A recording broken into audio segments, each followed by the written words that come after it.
there. So what do we know? We know that no defensive briefing was given to President Trump about concerns regarding his campaign, but when there were concerns regarding the Clinton campaign and foreign influence, she was briefed.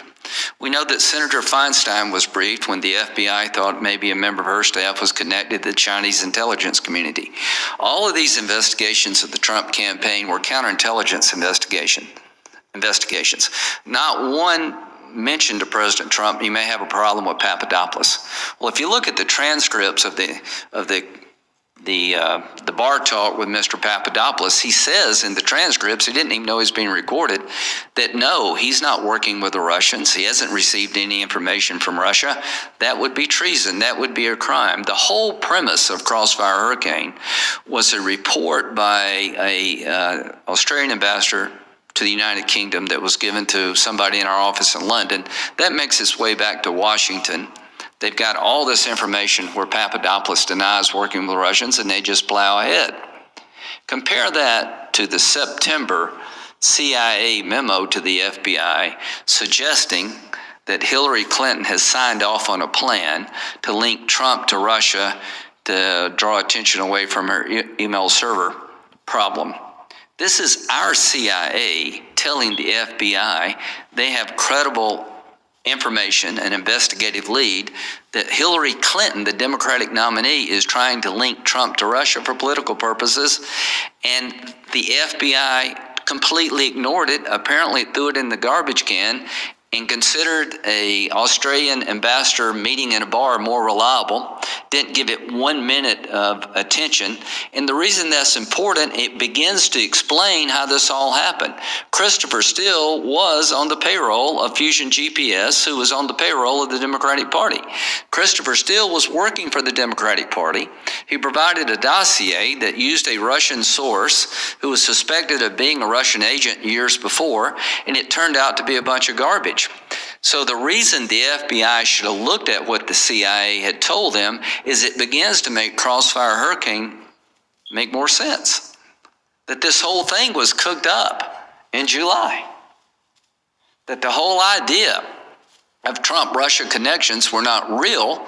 They were manufactured in part by Christopher Steele. And the FBI bought it hook, line, and sinker. So I think a lot of us on our side are just astonished that when the CIA sends over information to the FBI, that they have intelligence that Hillary Clinton signed off on a plan to connect Trump to Russia to divert attention from her, that nobody at the FBI did a damn thing about it.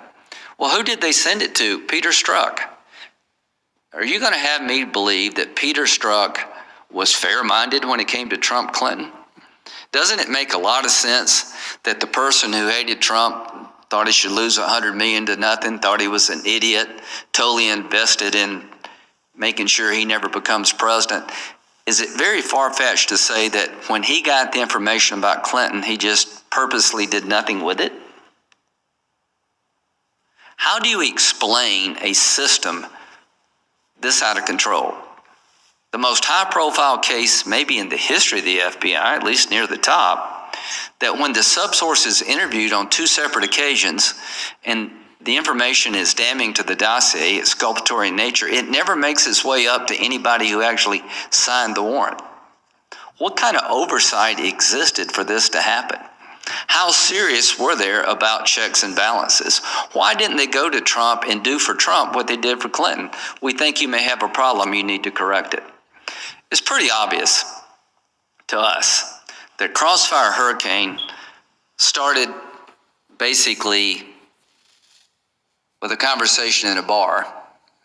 It took on a life well beyond what the evidence would require, that every time it was supposed to come to an end, it kept going.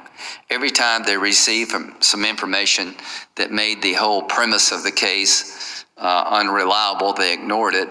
When it comes to General Flynn, in January the 4th, the professionals wanted to close out the case against General Flynn because there was no there. It was the 7th floor that kept it going. They tricked General Flynn into talking without a lawyer, without going to the White House. Sally Yates said they should have defensively briefed the president if they had a concern with General Flynn. They chose not to. They set him up and acted very dishonorably toward General Flynn. And there's nothing wrong with General Flynn talking to the ambassador of Russia when he's the incoming national security advisor. And the conversations are recorded, and there's not one word in there to suggest that General Flynn had been an agent of the Russians at any time. And they've basically tried to ruin the man's reputation. The professionals January the 4th took a hard look at General Flynn and found nothing there. It's just these people at the top who had an insane desire to keep looking at Trump people when the evidence would suggest they needed to stop. Why did they never stop when it came to Trump, when they should have stopped? Why did they never slow down? Because they had a bias. They really were in the tank when it came to Trump being a Russian agent. No matter what the evidence said, they were going after this guy because in their mind he wasn't worthy. Why did they not look at the allegations against candidate Clinton provided by the CIA? It would undercut the narrative. This wasn't an investigation that was unbiased. This was an investigation that was out of control. The people in charge of it were deeply biased. Their actions proved more than any direct evidence of their bias. Every time they had a moment to reflect, they moved forward. Every time exculpatory information was provided, they ignored it or altered it criminally. It's no accident to the Americans. It's no accident, in my view, that all this happened. This is not a series of random mistakes. This was a concerted effort to keep an investigation going that should have stopped, that should have slowed down. And what's the damage done? They manipulated the FISA court to keep a warrant process going that should have stopped months ago. They created a cloud over the FBI about political bias that lingers to this day. Lawyers are being prosecuted for manipulating evidence to keep a warrant application alive. They were told about information from the CIA that maybe this was all part of a political scheme of the opponent.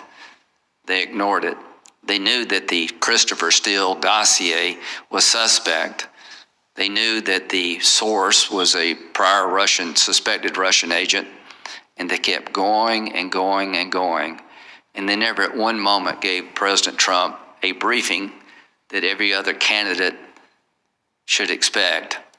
If you think somebody in my office is doing something wrong, I would like for you to tell me so I can fix it.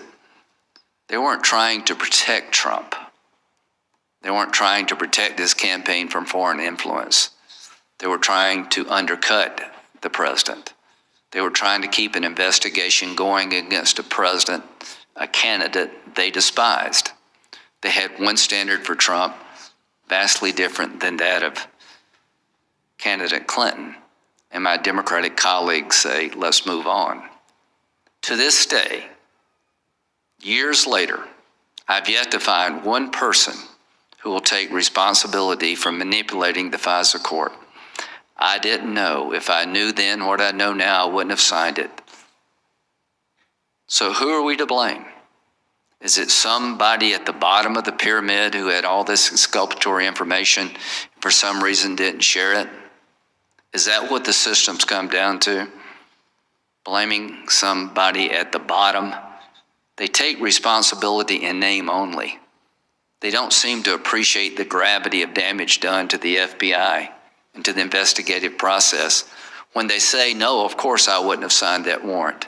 These are the people, Comey and McCabe, not Rosenstein and Yates, who are actually in charge of gathering the information. They're in charge of the investigative part of obtaining a FISA warrant. They gather the facts, and the lawyers at DOJ decide whether or not to pursue a warrant. The people in charge of this investigation were notified by the CIA that this may have been a plot cooked up by the Democratic candidate to blame Trump for being involved in Russia when he wasn't. They completely ignored it. And when they were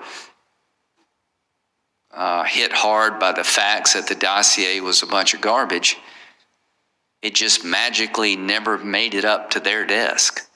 Everything bad about Trump made it to their desk. Everything exculpatory about the Trump campaign never made it to their desk. How dumb do they think we are? This committee is not through. We're going to keep digging until we find out how the most high-profile investigation of a candidate for president of the United States and eventually a sitting president was handled so poorly, and try to let the FISA court know that we take our job seriously. So we will continue this process. People need to be fired, and I think the criminality here needs to be looked at. I find it very difficult to believe that this exculpatory information was not withheld from the court on purpose. We know Klein Smith changed exculpatory information. We caught him. There's somebody else out there that probably knows. The system rejected the exculpatory information. They just didn't ignore it. To be continued. Thank you. Hearing is adjourned.